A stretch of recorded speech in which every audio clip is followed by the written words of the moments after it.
Pemirsa, akhir-akhir ini berita kasus perundungan makin menjadi-jadi. Apalagi kasus perundungan yang tak terekspos di media jauh lebih banyak jumlahnya. 11,9 juta remaja Indonesia yang mengalami masalah mental yang dipengaruhi oleh berbagai faktor. Para orang tua diminta lebih peduli dengan kesehatan mental buah hati mereka. Tahu, 1 dari 3 remaja mengalami masalah kesehatan mental, namun sayangnya hanya 2,6% yang pernah mengakses layanan konseling. Hasil survei kesehatan jiwa remaja nasional menunjukkan bahwa 17,95 juta remaja di tanah air mengalami gangguan kejiwaan.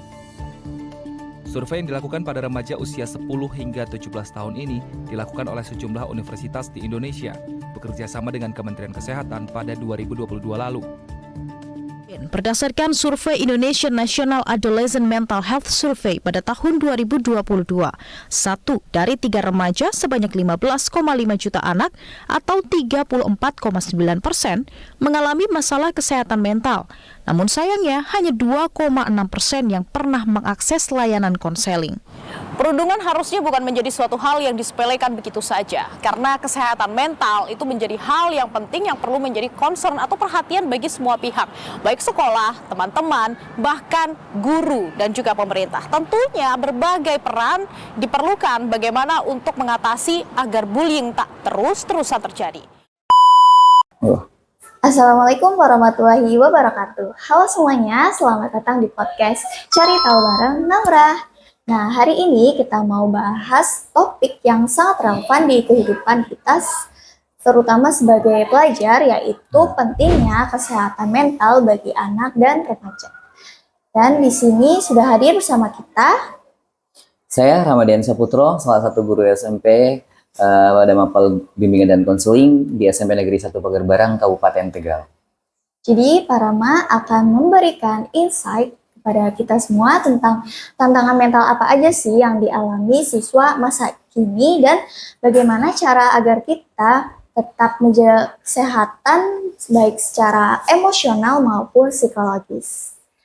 Oke, baik Pak. Nah, kita akan berbicara tentang pentingnya kesehatan mental. Pasti kan udah kita sering banget nih mendengar istilah mental health atau kesehatan mental, tapi apa sih itu kesehatan mental, Pak? Kesehatan mental sendiri itu di mana seorang individu atau mungkin istilahnya siswa mampu mengenali potensinya masing-masing, yang terutama dari segi emosi, terus ketika mereka menghadapi tekanan, serta apalagi ya, ketika mereka mampu menjalin hubungan yang baik bersama teman-teman mereka itu sendiri. Itu mungkin kesehatan mental yang sangat penting itu sendiri, karena mereka sedang berada di fase transisi, ya, apalagi di SMP itu sendiri, khususnya kelas 7, mereka peralihan dari SD ke SMP itu pastinya membutuhkan kesehatan mental atau mungkin istilahnya dampingan yang luar biasa. Oke, baik. Nah, untuk anak SMP ini, di mana baru mengalami fase perkembangan remaja ya Pak.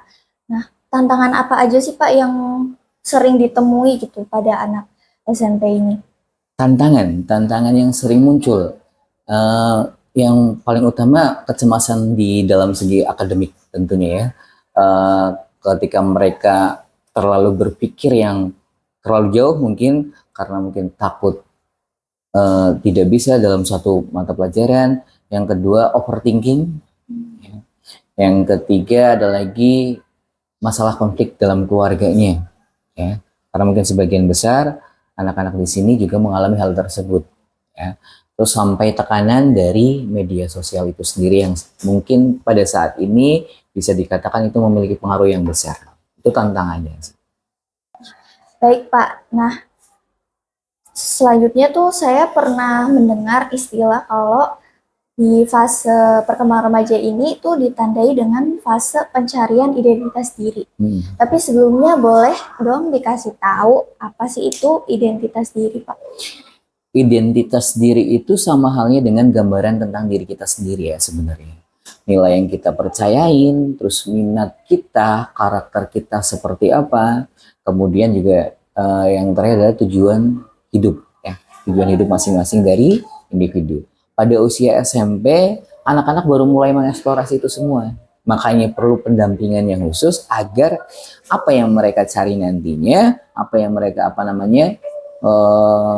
bakal itu bisa terawasi dengan baik itu sendiri.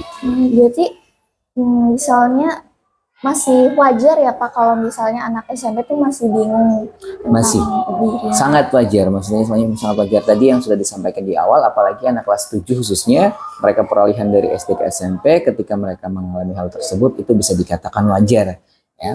Ini fase yang biasanya yang disebut kalau tidak salah sebagai identity versus role confusion ya. Kalau anak dapat dukungan, mereka jauh lebih menemukan identitas yang kuat ya. Namun kalau mungkin sebaliknya, tidak ada dukungan, tidak ada pengawasan itu sendiri, anak juga akan salah arah ya. Nah, kalau misalnya nih nggak didampingi dengan baik, kira-kira ada resikonya nggak sih Pak terhadap kesehatan mental remaja? Pastinya, apalagi zaman sekarang banyak pengaruhnya ya, termasuk dari pengaruh media sosial itu sendiri. Kalau mungkin tidak ada pendampingan secara khusus untuk mereka-mereka yang masih dalam fase pencarian jati diri itu sendiri, ya akan lebih sulit lagi nantinya. Berarti pengaruh media sosial tuh besar sekali ya Pak? Besar sekali ya, karena mereka bisa menilai atau mungkin bisa membandingkan semuanya dari media sosial itu sendiri. Media sosial membuat remaja itu lebih mudah membandingkan ya, diri mereka sendiri dengan apa yang mereka tonton. Kemudian mereka juga melihat kayak standar kecantikan, gaya hidup, terus apalagi pencapaian orang lain dan merasa harus seperti itu. Ketika mereka melihat di media sosial hal seperti itu, mereka beranggapan oh ya saya harus seperti ini, yang pada akhirnya ya mau tidak mau itu emang sangat berpengaruh untuk perkembangan setiap individu sendiri. Oke, lalu bentuk dukungan apa sih Pak? Ya maksudnya Bapak kan sebagai guru BK nih di sekolah, bentuk dukungan yang bisa diberikan kepada siswa. Bentuk dukungannya. Iya. Yang pertama pastinya pelayanan yang preventif ya untuk para siswanya, atau mungkin psikol edukasi tentang materi tentang bagaimana sih cara menerima diri dan segala macamnya. Terus kemudian juga ada layanan responsif yang berupa konseling individu yang bisa kita lakukan beberapa kali dalam 1 bulan itu sendiri ya, bagi anak-anak yang membutuhkan atau mungkin butuh bantuan terkait masalah pencarian jati diri itu sendiri. Atau biasanya konseling kelompok ya, konseling kelompok agar masalah yang ada misalnya di dalam kelas itu sendiri, yang kadang-kadang anak kan biasanya menarik dari pergaulan ya, kita selesaikan dari secara kelompok biar terselesaikan, biar terpisahkan gitu. Paling seperti itu sih mungkin yang bisa dilakukan atau mungkin tindakan yang dilakukan sama guru BK itu sendiri. Oke, baik, itu kan bentuk dukungan yang Bapak berikan di lingkungan sekolah. Lalu apa yang bisa dilakukan orang tua nih di rumah untuk mendukung perkembangan sekaligus kesehatan mental remaja, Pak? Ya, tadi kan istilahnya tadi kurangnya berarti ya, maksudnya selain preventif dan itu sendiri, kami juga guru BK di sini juga istilahnya berkoordinasi atau mungkin istilahnya saling berkomunikasi terkait masalah perkembangan anak di sini bersama orang tua masing-masing di rumah. Tujuannya agar apa? Jadi logikanya kalau mungkin istilahnya di sekolah ditanamkan, berarti di rumah harus disiram kembali. Berarti ketika di sekolahan sudah dikasih beberapa ilmu, di rumah pun juga harus ada pengawasan khusus, yaitu dari orang tua. Ya, salah satunya kalau mungkin misalkan sekarang ada program 7 kebiasaan itu sendiri, dan orang tua itu juga di rumah harus bisa saling selalu mengawasi, baik dari segi pergaulan, dari cara mereka ketika mereka menggunakan media sosial, semuanya harus diawasi sama orang tua, dan itu masih berkelanjutan sama orang tua untuk melakukan perkembangan. Oke, baik. Berarti ini udah bentuk bentuk dukungan dalam mendukung remaja ini sudah berjalan cukup baik ya Pak. Yeah. Lalu tips nih Pak untuk para remaja, bagaimana langkah sederhana atau langkah preventif gitu untuk menjaga kesehatan mental? Tipsnya Ya, Pertama pastinya kalau mungkin di masa SMP itu pinter-pinternya untuk mengatur waktu ya, terutama apa namanya, beristirahat itu sendiri itu harus cukup terlebih dahulu. Kenapa? Kalau mungkin tubuh kita kurang sehat atau mungkin kurang fit, otomatis dari semua apa namanya pengontrolan diri, emosi dan segala macam itu juga kurang stabil. Yang pertama adalah mengatur waktu atau mungkin belajarnya untuk SMP itu sendiri. Yang kedua, tidak boleh memendam sendiri, karena anak zaman sekarang kan sukanya memendam sendiri, yang pada akhirnya ketika mereka merasa tidak mampu, apa namanya, suatu ketika ada masalah akhirnya membludak dan tidak bisa mengendalikan diri. Itu yang pertama kuncinya. Jadi lebih terbuka, namun terbukanya harus dengan orang-orang yang mungkin mereka percaya sendiri ya, tidak sembarangan, apalagi terkait masalah pribadi. Biasanya kan anak-anak zaman sekarang suka susah untuk terbuka, itu terbuka. Yang ketiga, ya kurangin perbandingan di apa namanya media sosial itu sendiri. Jadi tidak usah menganggap apa namanya bahwa kita itu harus seperti apa yang kita tontonin, karena setiap orang kan berbeda-beda.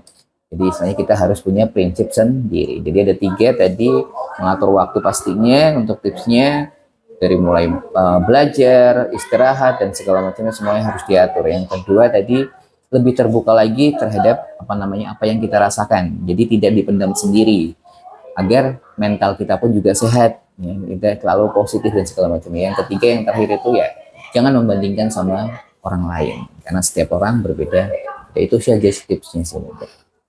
oke, baik. Nah, lalu bagaimana atau langkah apa yang harus remaja ambil tuh kalau misalnya dia udah gak kuat lagi menghadapi tekanan? Gitu. Ya tadi yang apa namanya tips yang ketiga, maksudnya istilahnya lebih terbuka. Ya. Karena bagaimanapun juga ketika istilahnya masalah dipendam lama-kelamaan juga bakal sakit juga istilahnya, dan itu akan sangat mempengaruhi kesehatan mental dari Indi itu sendiri. Intinya lebih terbuka sama orang lain, namun tetap memilah atau memilih siapa yang pantas atau mungkin yang cocok untuk kita curhatin. Jadi tidak sembarangan orang bisa mendengar apa yang menjadi keluh kesah kita sendiri itu sendiri. Gitu. Lebih terbuka aja. Oke, baik. Sepertinya itu tadi pertanyaan terakhir, jadi bisa saya ringkas atau saya simpulkan, kesehatan mental itu sangat penting bagi remaja, di mana remaja ini kan dalam fase perkembangan yang penuh dengan perubahan. Nah, tantangan yang sering muncul itu adalah kecemasan akademik, overthinking, masalah pertemanan, konflik keluarga, hingga tekanan dari media sosial. Nah, fase remaja ini kan ditandai dengan pencarian identitas diri, di mana jika ia tidak didampingi dengan baik, akan berdampak pada kesehatan mental. Selain itu, remaja juga bisa menjadi bingung untuk mengambil keputusan dan menentukan arah hidupnya. Nah, guru BK dapat memberikan intervensi untuk membantu mereka mengenali emosi, mengatur stres, dan mencari solusi yang sesuai. Nah, selain itu, remaja juga dapat mengambil langkah preventif dengan mengatur waktu belajar, istirahat yang cukup, terus lebih terbuka dengan orang yang dipercaya, dan kurangi membandingkan diri dengan standar di media sosial. Jadi teman-teman, masa remaja itu memang waktu untuk menemukan diri, dan itu normal. Jadi ingat, jaga diri, jaga pikiran, dan percaya bahwa kamu sedang tumbuh menjadi seseorang yang berharga. Baik Pak, terima kasih atas penjelasan yang bermanfaat. Dan teman-teman, terima kasih telah menonton. Sampai jumpa di episode selanjutnya. Dadah!